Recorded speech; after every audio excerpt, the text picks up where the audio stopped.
어렵고 복잡한 뉴스를 쉽고 재밌게 만나는 알고팡 보고팡 팡팡 뉴스 시간입니다. 오늘도 제주투데이의 조수진 기자와 함께 하는데요.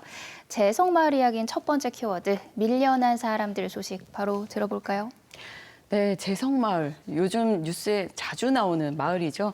40년 전에 이 마을이 생겨날 때 그 주민들이 벚나무를 심었는데 그 나무를 지난달에 제주시가 주민들하고 충분히 협의도 거치지 않은 채 베어내면서 지금 논란이 되고 있습니다. 그런데 많은 분들이 이 뉴스를 보고 좀 오래된 나무를 베어냈구나 정도로만 알고 계실 텐데요. 그런데 이번에 잘린 벚나무 12그루에는 우리가 고민을 해봐야 할 이야기들이 있습니다. 네, 12그루의 벚나무에 깊은 사연이 있더라고요. 예, 그렇습니다. 재성마을은 생겨난 지 41년이 조금 넘은 마을입니다. 처음엔 16가구에서 시작을 했는데요. 이분들이 바로 오늘의 키워드인 밀려난 사람들입니다. 제가 여기에 관심을 갖게 된 건 한 시민의 제보 덕분이었는데요. 이게 단순히 벚나무를 잘라낸 이야기가 아니라면서 재성마을이 생기게 된 배경에 대해서 좀 관심을 가져달라고 부탁을 하시더라고요. 그래서 식목일이었던 지난 5일에 그 재성마을 노인회관에서 열렸던 주민 간담회를 찾아갔었는데요. 거기 앉아 계신 분들이 모두 80대에서 90대에 가까운 나이에 많으신 어르신들이었습니다. 이분들 한 분 한 분 좀 사연을 들어보니까 지금 우리 제주 사회가 마주하고 있는 그 문제와 맞닿아 있더라고요. 그래서 오늘은 이 부분에 대해서 좀 이야기를 나눠볼까 합니다. 네, 이 마을을 세우신 분들이 원래 고향을 떠나야 하는 아픔이 있었다고 하죠. 예, 그렇습니다. 그 정확한 배경을 살펴보려면 80년 전까지 거슬러 올라가야 합니다. 1941년 그 일제강점기였죠. 일제가 태평양 전쟁을 벌이고 있을 때인데 지금의 제주공항 자리에 군비행장을 건설했습니다. 그 자리엔 당시에 정뜨르 마을이 있었는데요. 120가구가 살 정도로 꽤 좀 규모가 있는 동네였습니다. 그 일제가 비행장을 지으면서 그 정뜨르 마을에 거주하고 있던 주민들은 그 당시를 봤을 때 커피 몇 잔도 안 되는 그 값을 받고 그런 보상만 받고 사실상 집과 밭을 빼앗기다시피 해서 쫓겨났는데요. 대부분 그 근처 마을로 이주를 했다고 합니다. 그런데 40년이 지나고 이분들이 또다시 쫓겨납니다. 정뜨르 비행장이 공항이 되고 또 국제공항으로 승격까지 되면서 공항이 점차 넓어지니까 주민들이 다시 또 밀려나게 된 겁니다. 네, 공항 확장 공사가 3번이 있었다고 들었거든요. 그 과정 속에서 또 강제 이주를 하게 된 거군요. 예, 그렇습니다. 그 주민분 말에 따르면 그 당시에도 충분히 보상을 받지 못했다고 하는데요. 그 땅값만 보상을 해줬다고 해요. 그래서 밭이나 땅을 많이 가지고 있는 사람들이야 그나마 좀 좋은 동네로 이사를 갈 수 있었지만 땅이 몇 평 안 됐다거나 아니면 집 한 칸 겨우 가지고 있는 분들은 새 집으로 이사 갈 여력이 없었습니다. 그중에 16가구가 지금의 재성마을이 있는 곳으로 옮겨왔다고 하는데요.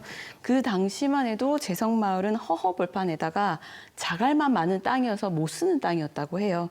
그 사람이 터를 이제 잡고 살려면은 꼭 필요한 기반 시설들이 있잖아요. 그런 게 하나도 없었다고 하는데 그래서 주민들이 그 나무로 만든 괭이로 돌과 작을 일일이 파내고 직접 수도관과 하수관을 만들었다고 합니다. 네, 말 그대로 순수 마을 인프라를 구축한 거네요. 예, 그렇습니다. 그 말씀을 전해 듣는데 저는 상상도 할 수 없을 정도로 되게 막막한 상황이었던 것 같습니다. 그 한 분은 수도관과 하수관에 방수 작업을 할 때 맨손으로 방수 약품을 만졌다가 손 피부가 다 벗겨질 정도였다고 하는데요. 그렇게 기반 시설이 잘 갖춰진 동네는 아무래도 좀 비쌌겠죠. 그래서 그런 동네로 갈 수 없었던 사람들, 주민의 말을 빌리자면 제일 돈이 없는 사람들이 이곳 재성마을로 오셨다고 합니다. 그렇게 1981년에 재성마을이 생기고 나서 주민들이 이걸 기념으로 해서 벚나무 묘목을 가져다가 심었다고 하는데요. 이 나무를 최근에 제주시가 벌목을 한 거죠.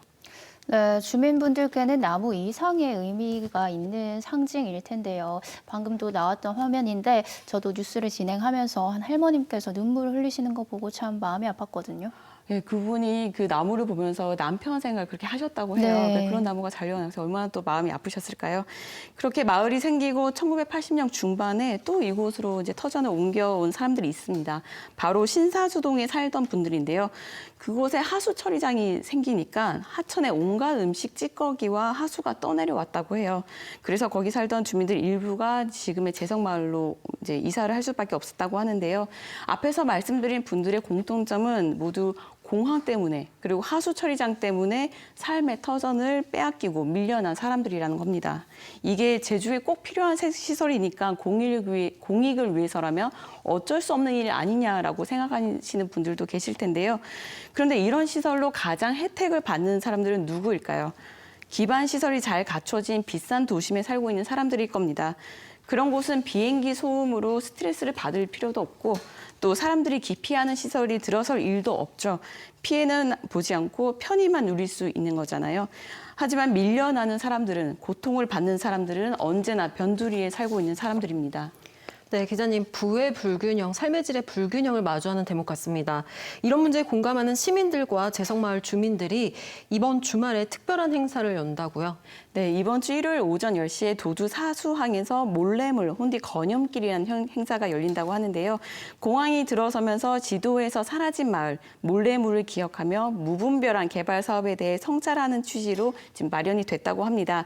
이 행사에선 설촌 어르신을 비롯한 주민들과 또 몰래물 옛길을 함께 걷고 관련 이야기를 들을 수 있다고 하는데요. 많은 분들이 참여하시면 좋을 것 같습니다. 네, 오늘 두 번째 소식도 벚나무에 관련된 내용입니다. 뉘집 자식 인고 소식 전해주시죠. 네, 최근 그 왕벚나무의 원산지를 두고 제주냐 일본이냐 이슈가 되고 있는데요. 전국적으로 관련해서 뉴스가 많이 나오고 있기 때문에 저는 간략히만 좀 설명을 드리겠습니다. 지난 2018년에 국립수목원이 일본에 있는 왕벚나무와 제주가 자생지는 왕벚나무가 서로 기원도 다르고 종도 다르다고 발표를 했습니다. 그래서 이걸 바탕으로 국가표준식물 목록에는 각각 왕벚나무와 제주 왕벚나무로 표기를 하고 있는데요. 이걸 두고 최근에 환경단체나 연구단체에서 일본 왕벚나무를 인정하는 건 제주가 왕벚나무 원산지인 걸 부정하고 생물 주권을 포기한 거라고 주장을 하고 있습니다. 도대체 생물 주권이 뭐길래 이렇게 강조를 하나 궁금해하실 분들이 계실 것 같은데요. 그래서 오늘 이 소식 준비했습니다. 네, 생물 주권, 우리가 종종 쓰는 말은 아닌 것 같습니다. 어떤 뜻인가요? 네, 요 생물 주권은 그 어떤 생물 자원에 대한 국가의 권리를 뜻하는데요.